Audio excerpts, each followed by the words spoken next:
السلام علیکم ناظرین، dark zone true crime series میں پھر سے خوش آمدید۔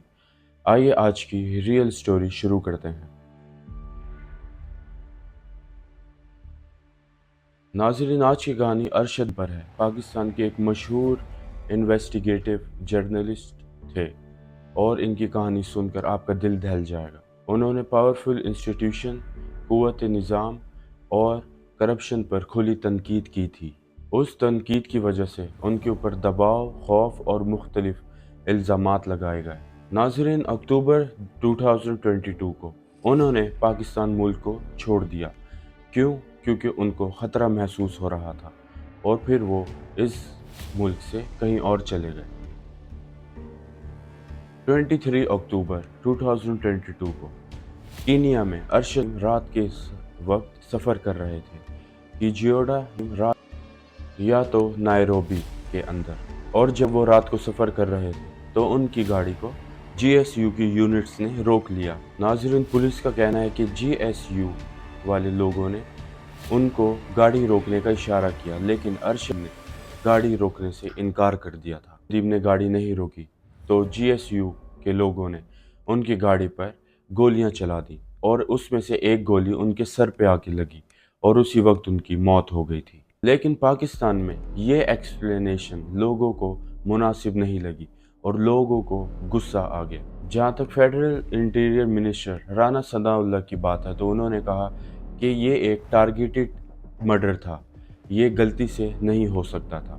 انہوں نے یہ بھی کہا کہ وقار احمد اور خرم احمد اور کینین پولیس نے مل کر ان کے اوپر گولیاں چلائیں اور ان کا قتل کیا۔ رانا ثناءاللہ نے یہ بھی کہا کہ ارشد شریف جو ہے وہ کینیا احمد کے کہنے پر گیا کیونکہ اس نے ان کو سپانسر کیا تھا۔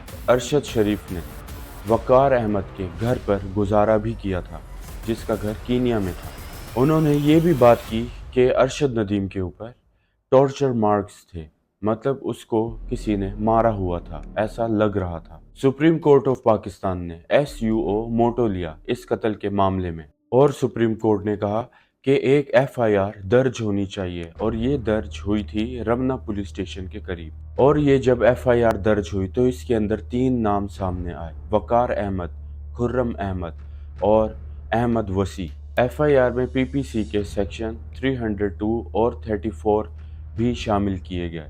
جہاں تک پوسٹ مارٹم رپورٹ کی بات ہے تو فورنسک رپورٹرز نے کہا کہ شریف کی موت گولی لگنے سے ہوئی ہے، لیکن انہوں نے فردر انویسٹیگیشن جاری رکھی اور کچھ چیزیں جو ہیں وہ فورنسک کے اندر بھی بھیج دی تھی، مطلب فورنسک لیب میں۔ جب شریف کی باڈی کا پوسٹ مارٹم ہو گیا تو اس کے ریمینز جو ہیں کینین گورنمنٹ نے پاکستان بھیج دیے ساری ٹیسٹنگ کے بعد۔ جہاں تک پاکستان گورنمنٹ کی بات ہے، انہوں نے جوائنٹ انویسٹیگیشن ٹیم بنائی جو ابھی تک تحقیقات کر رہی ہے اسی کی کیس پر۔